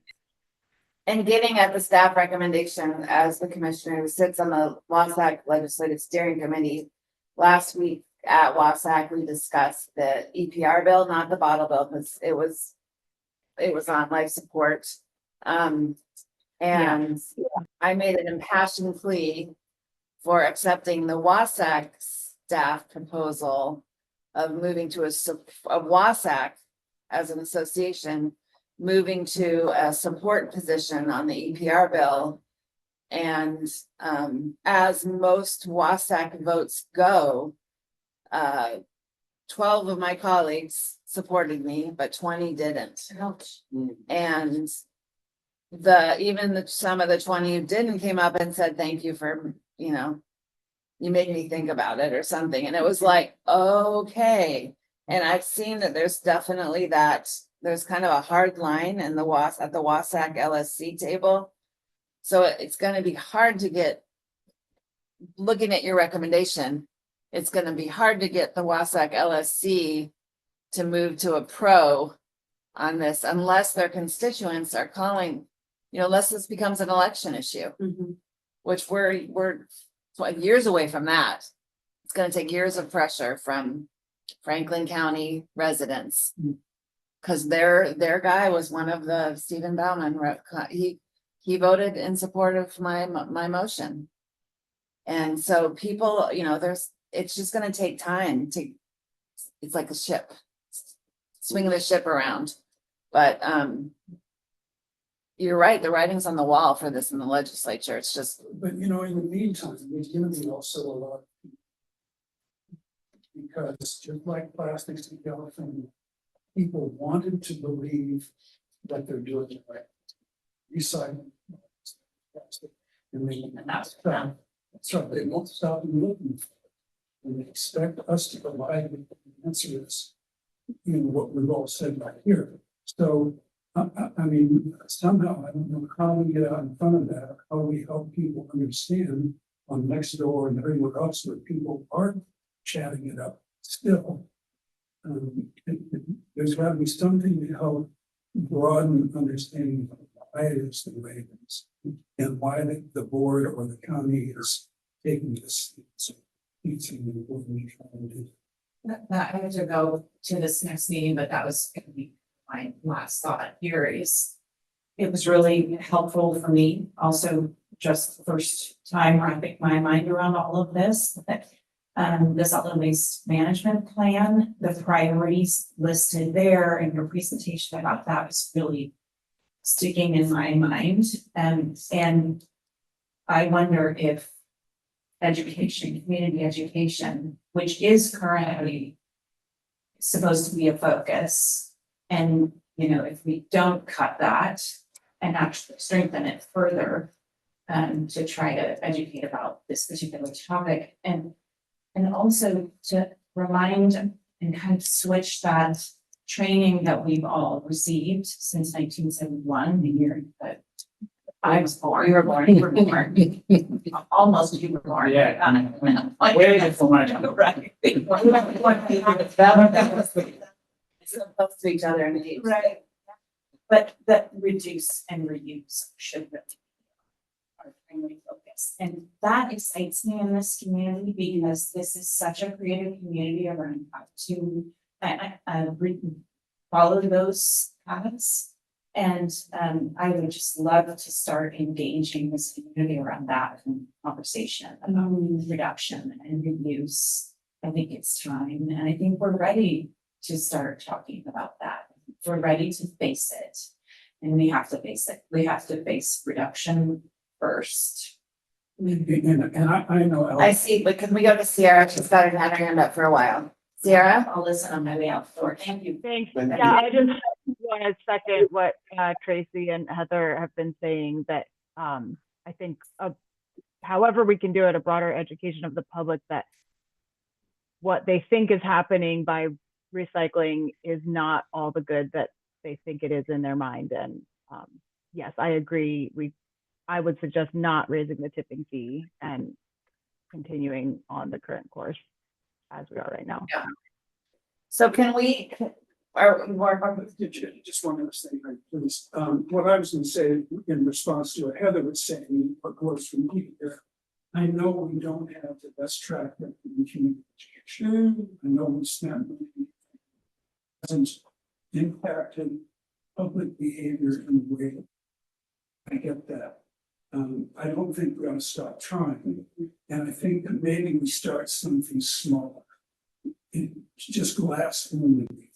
I'm not sure what else, but something that's focused and easy to remember. This way. And maybe that'll lead to something else, but I think if we don't try, then it's still wrong. No, I agree. You know, one of the things that's inspiring to staff and thinking about de-obligating ourselves of the cost of recycling is reallocating all of those resources, including staff time, into reduction and reuse, which we've started to do that, you know, with SWAC's help. We had lots of conversations about how to realign what we're actually doing with what the plan says our focus should be. And we're having some success with that. And certainly the food waste diversion program, being, you know, a severely disadvantaged rural county and almost hitting the state's organics diversion goal already before the law is actually formalized, we should give ourselves a pat on the back. Yeah. We've been at that since 2010, you know, and I think one of the failures in our communications is that we haven't championed our successes much.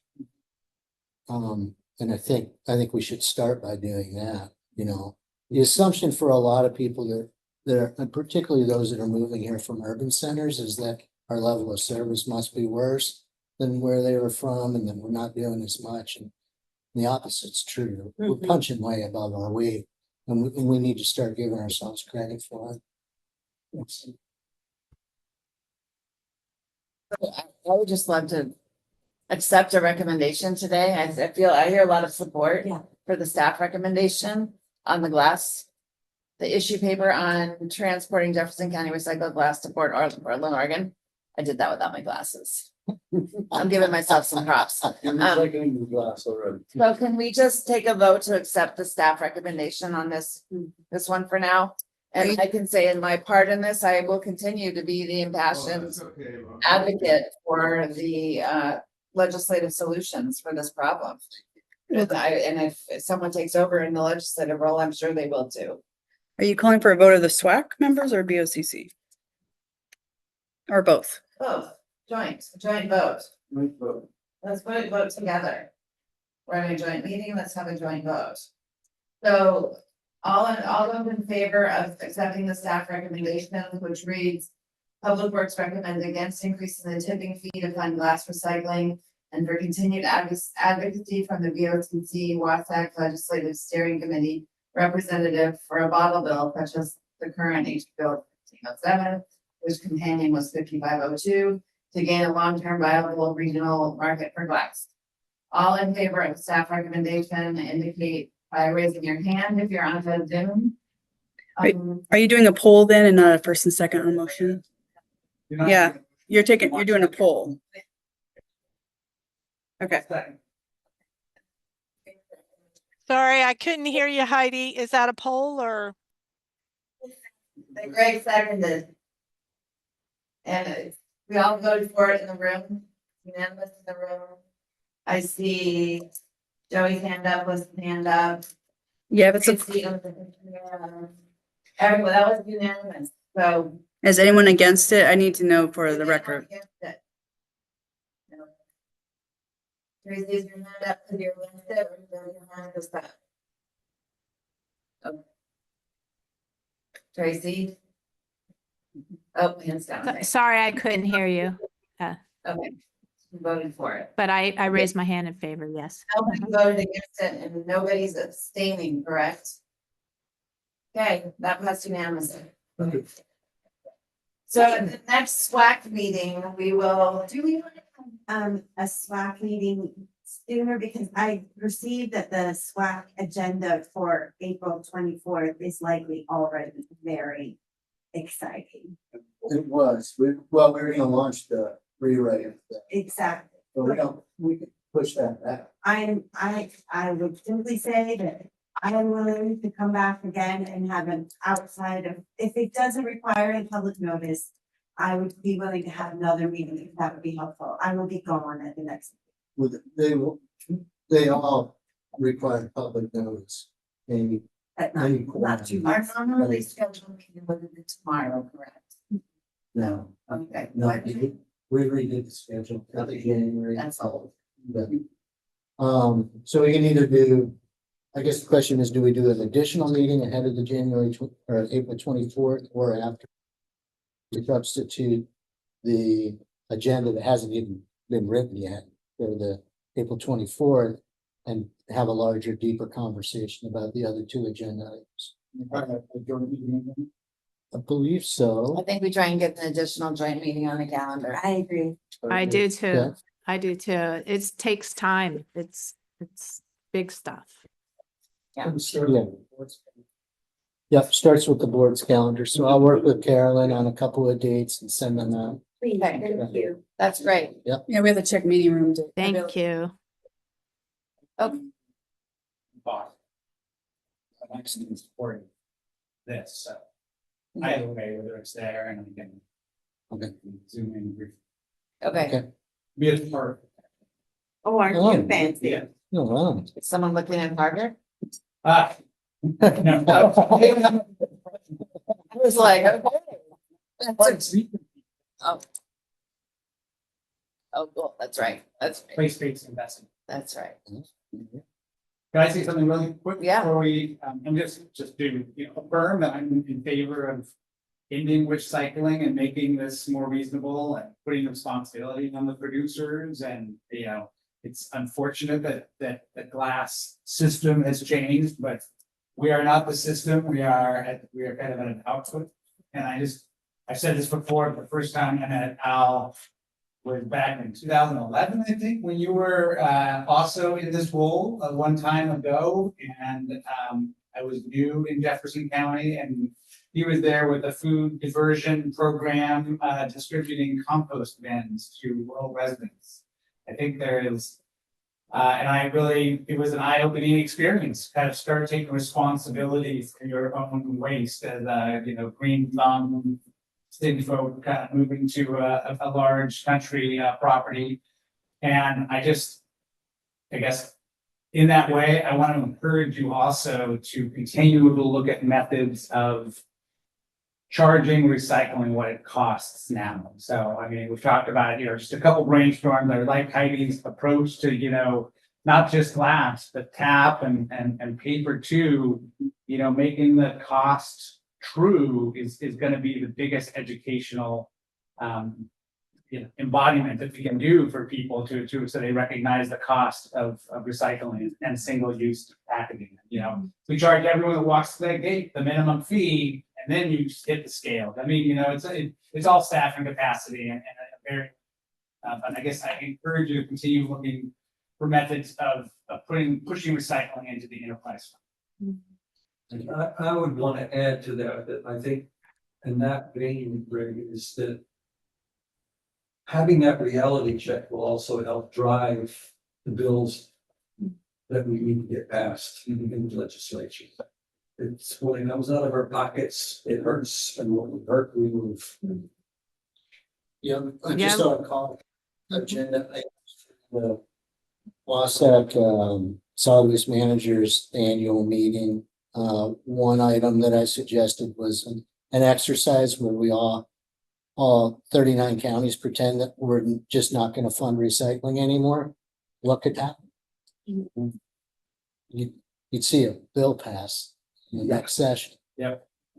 For That's a sure. bold statement. I I think like it, I think it calls for bold action where we are right now. We've been. Yeah. Yeah. You know, that Redwell has an event today in Port Townsend where they are acting clam shells. Yeah. But you can't go unless you're a Redwell member. Right. So unless you're already engaged in the program, they've got, you guys know, they've got 3 or 4 tiers. That should be signing up for it. Mm. I mean, but so you can't go and you made those clam shells and take it there unless you. And so it just reaffirms that Redwell customers are willing to pay. Yes.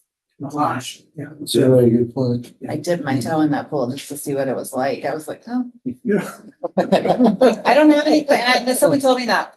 And cause I have Ridwell, I have one bag from Ridwell and I'm like, I don't have any clamshells. I've gotten around that, you know, I trained myself out of it. And so anyway, okay, so I think Tracy and you and I each need to adjourn our meetings. So I will adjourn this Okay. meeting of the Board of County Commissioners. And you can Okay, adjourn. and I can, and we can adjourn the meeting for the SWAC today. Great. Really?